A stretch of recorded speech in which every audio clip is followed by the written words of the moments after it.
What's up, guys? It's your favorite Kiwicoach, and in this analysis, we're going to be analyzing Tiger Woods' golf swing versus Phil Mickelson. Let's go do this thing.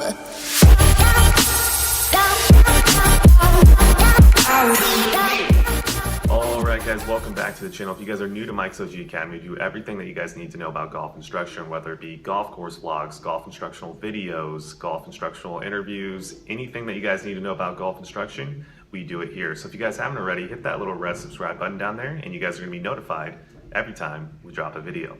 Alright guys, so let's get into the first part of this analysis. So first things first, we're going to start with rate of closure ideas and basically just release patterns. We're going to start from position 6, look at what their club faces are doing relative to the swing arc, and then see what type of release patterns they have to do because of that. We'll go a little bit into kind of consistency, long-term discussion with that as well.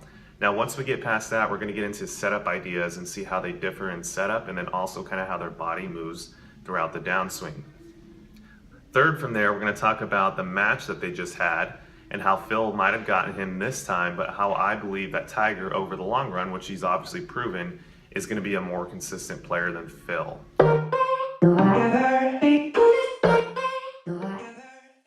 Cool, so let's get into it. So we're going to take Phil Mickelson to his position 6, which is somewhere right around here, and we're going to start dissecting his club face position, right? So the first arrow I'm going to draw is going to be perpendicular to the ground, right? So it's going to be something like this. Now we're going to use a blue arrow to kind of represent where his club face is positioned relative to that, right? So Phil is something like this. So if we see arrows like this, just means that Phil Mickelson's club face is open to the swing arc relative to where most traditional people would like to see it, right? Now, if we take Tiger Woods into the same position and kind of take a look at where his club face is going to be, if I can use these things correctly and not mess up, we're going to do the same thing, okay? So let me draw an arrow to where perpendicular to the ground would be, which would be something around here. Let's try to get as perfect as we possibly can. So let's say it's something like this. We're going to use the blue arrow again just to kind of represent where his club face is pointing. And then we're obviously going to see a little bit of difference between Phil's and Tiger's club face, right? So Tiger's club face at this position is, if anything, a little bit close to the swing arc, which is what I would prefer a lot of players to do. Now the reason because of this is because we're going to see Tiger Woods get a little bit more of a drive and hold release pattern. He's not going to have a lot of late second supination in the golf swing, which is, I would say, is inconsistent because you got to time that every single time, right? And especially when you're swinging really fast, if you have a lot of late second supination, you're going to hit the ball all over the place, right? Which translates us into the next part, which is kind of what Phil does with his release pattern, right? So let's erase these lines. We're going to zoom in a little bit just so we can see. And we're going to take Phil Mickelson down into the golf ball, right? So we can see that his club face is still fairly open at this position, fairly open, fairly open, fairly open, fairly open, fairly open, fairly open. And then right here is when we're going to start seeing him adding in that late supination move with his right hand and really start seeing that club face churn over, right? And then as we start getting him into a position 8, we can really see that that right hand is chasing, or excuse me, his left hand is chasing over the right hand, right? Getting kind of that, I just call it almost, you can call it maybe a flip release.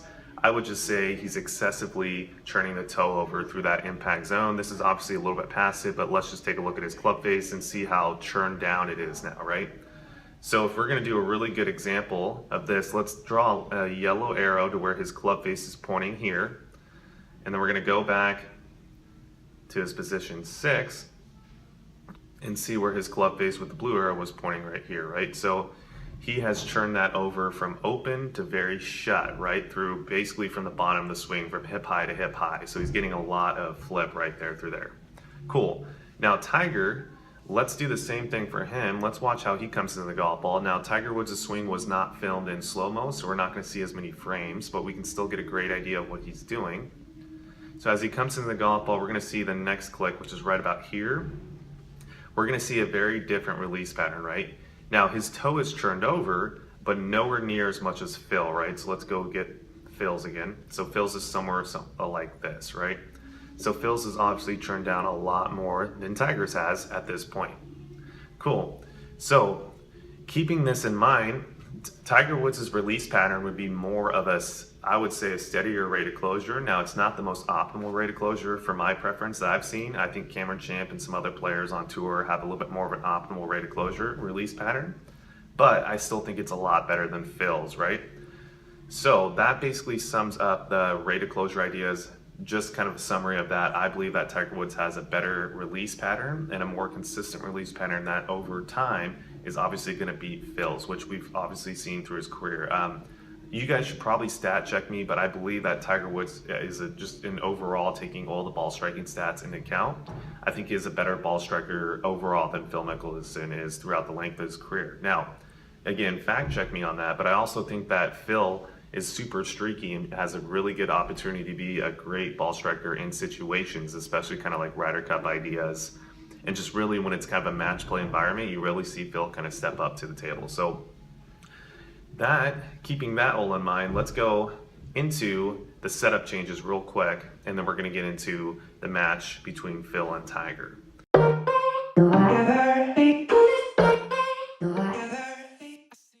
Cool, so let's take them back to setup, and we're going to see some differences here. Cool, the first thing that I want you guys to see in terms of setup differences is we're going to look at the flexion of the knees at setup. So if I draw an angle on Phil's knees, we're going to see that he's somewhere, I can get this just somewhat perfect, he's right around, let's call it about 152 degrees, right? We're going to see Tiger standing a lot more upright than Phil is at this position, and Tiger is going to be right around this 161 degree range, maybe a little bit, give or take a few, right? We obviously haven't drawn these angles on perfectly. But for the sake of the video, it's pretty obvious to tell that Phil is a little bit more in flexion with the knees. Cool. Now, why does this matter? Well, this is definitely a trend I see in terms of differences of ball flight for amateurs. So with amateurs, when I tend to see them have a little bit more of an upright stance, kind of like Tiger's, we're going to see them typically hit more of a draw pattern. Now, that's not an absolute, right? There's nothing really that you can ever call an absolute in golf, but it's definitely a trend that I see. I see a lot of slicers have a little bit more of kind of Phil's setup, right? And what is Phil's big miss that he's always afraid of? Well, the high shot to the left, right? Remember, I think it was Marion or something like that, or Shinnecock, I can't remember, but some US Open back in like 2004 range, Phil lost the US Open, his one like really good chance of winning it because of a big high flare cut to the left with the driver, right? And I would argue that a lot of it has to do with setup ideas and then also how he controls club face throughout the golf swing, which was kind of the last part, talking about how his club face was super open to the swing arc relative to Tiger's, right? So keeping that in mind, let's keep going with this. So from here as well, we're not going to go any more. There's a lot more we could go over with setup, which might be another video in the future, but we don't want to make this analysis too long. So we're just going to talk about body motions on the downswing, okay? So the most important one I want you guys to notice is going to be transition ideas. So as we take Tiger Woods down to, let's call it about left arm parallel, we're going to see that he's going into more of a squat motion, which just means chest is going a little bit more into flexion, knees have obviously gone a little bit more into flexion. If we take a look at Phil, we're going to see a little bit different of a look at this lead arm parallel. We can see that Phil's knees have gone maybe slightly more into flexion, but we're seeing that his chest is already starting to go into extension. So he's starting to back away from the golf ball. Now, another huge difference that we're going to see between these two players is going to be club shot pitch. So if we look at Phil's club shot pitch is pointing somewhere around there. That's a little bit not accurate. Let me get as best I can. Something like that. Tiger Woods is a little bit more on the flatter side, right? A little bit more shallow than Phil's from here, right? Which allows, I think, Tiger to rotate a little bit more through the golf ball, and it allows him to kind of basically use the body in the way that it should be designed for that club, right? You almost want club shot pitch pretty shallow, just because you're trying to hit it from the inside and you're trying to hit up, right? So the two kind of match up. Cool. Now from here, what we're going to see is Tiger into the golf ball is in a great impact position for driver. We can see that the club head is swinging to the right, but he's also hitting it on the up. So knowing D-plane, I guarantee his path is pretty close to neutral. It looks like he's trying to hit like a little tiny pull cut from this position. So he's probably maybe a little bit on the negative side with his attack angle on this one.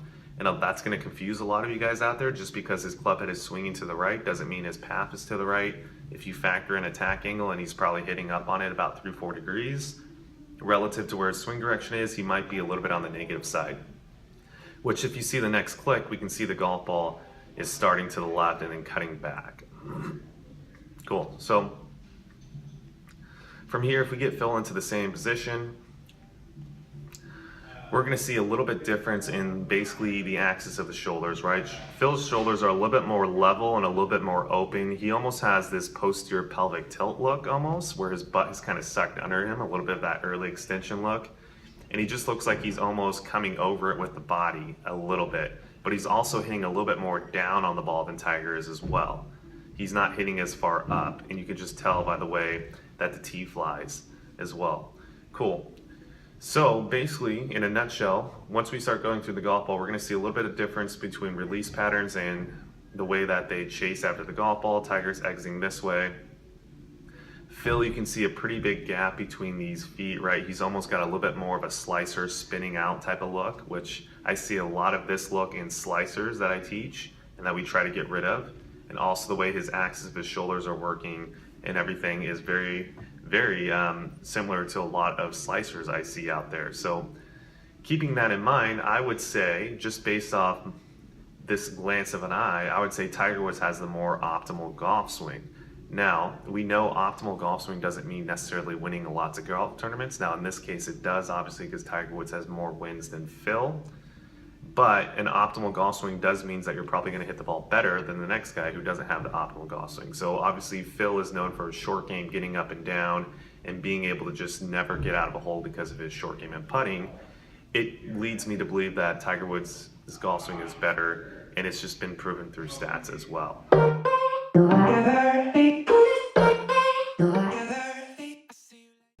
From here, let's get into the last talk, which is going to be about the match. Why did Phil end up beating Tiger? Well, I didn't watch a lot of the match, so I would love to hear you guys' comments below and let me know exactly kind of what went down. I watched bits and parts. I watched the last 3 or 4 holes where I could see with Tiger Woods, not the 18th hole, I watched the playoff basically. So I watched them teeing off from the putting green, and I watched Tiger Woods hit it over the green twice. And then having to get up and down, I saw Phil hit some better wedge shots, right? Which Phil has been known to. So maybe that's a future video on why. But anyways, even because Phil Mickelson beat him in this match, history tells us that Tiger Woods is the more consistent player. He has more wins. And not even more so that in terms of swing, he probably has better statistics in terms of everything that involves around ball striking for the long run of both of these players' careers. And that's why I think Tiger, if you played 5 rounds, kind of similar format, Tiger is going to beat Phil pretty much every time. Now, not all the time, but I would say if you gave him 5 matches, I think Tiger would probably be the better of Phil a lot more often than Phil would be the better of Tiger, guys. So anyways, guys, I hope you guys enjoyed this analysis. I hope you guys found something insightful in here.